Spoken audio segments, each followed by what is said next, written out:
ابھی ایک قوم کے امام جمعہ اور ایران میں رہبر کے نمائندے حوزہ علمیہ میں، قوم میں اور دیگر حوزات میں ڈاکٹر آرافی معروف شخصیت ہیں، اسکالر ہیں، اور اس وقت بڑی صف کی قیادت میں ان کا نام آتا ہے۔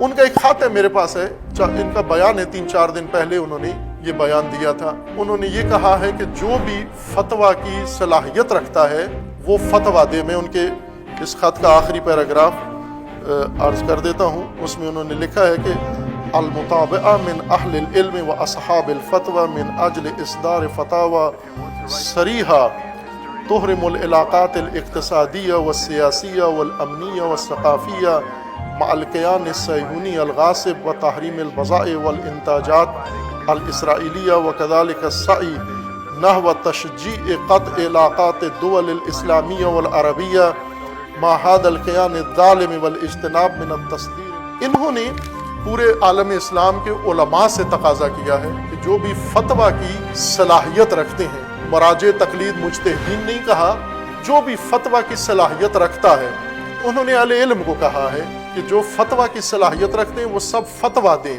کہ اسرائیل کے ساتھ تعلقات ختم کریں اور اسرائیل کی مصنوعات کا بائیکاٹ کریں۔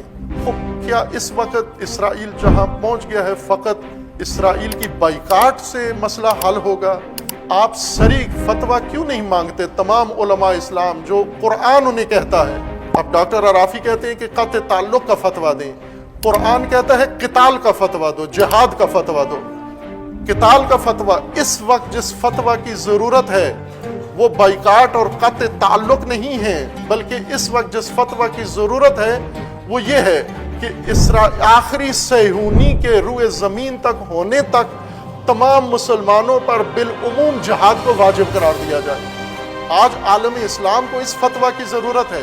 البتہ یہ ان لوگوں کو ضرورت ہے جو علماء کے فتویٰ کے منتظر ہیں، لیکن جو اللہ کے فتویٰ کو کافی سمجھتے ہیں، جو قرآن کے فتویٰ کو کافی سمجھتے ہیں۔ قرآن نے فتویٰ دے دیا ہے، ما لکم لا تقاتلون، کیا ہو گیا ہے تمہیں، کیوں اٹھ کے جنگ نہیں کرتے، جہاد نہیں کرتے؟ جبکہ عورتیں، بچے مظلوم پکار پکار کے بول بول کے کہہ رہے ہیں کہ خدایا ہمیں اس ظالم قریہ سے نجات عطا فرما، جس کے اوپر مسلط ظالم ہے، قاتل ہیں، ہمیں ان سے نجات عطا فرما۔ یہ تو اللہ کا فتویٰ تو قرآن میں آیا ہوا ہے، رسول اللہ کا فتویٰ تو پہلے سے آیا ہوا ہے کہ من سمع منادیا ینادی یا للمسلمین، جس نے کسی مظلوم کو یہ ندا دیتے ہوئے سنا اے مسلمانوں میری مدد کرو، اور اس نے اس کی مدد نہ کی، تو رسول اسلام فرماتے ہیں فلیس بمسلم، وہ مسلمان نہیں ہے۔ میں رسول کہتا ہوں وہ مسلمان نہیں ہے اگر اس کی ندا پہ لبیک نہ کہا۔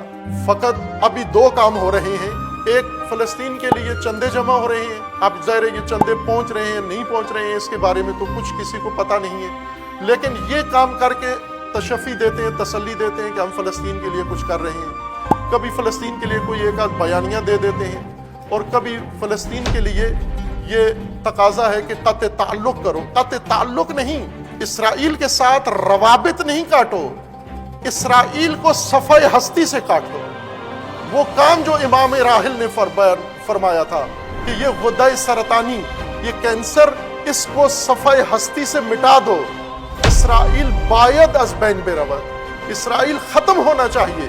یہ اصل ماموریت ہے عالم اسلام کی اور علماء اسلام کی۔ اس فتویٰ کا تقاضا کرو، یہ فتویٰ دیں۔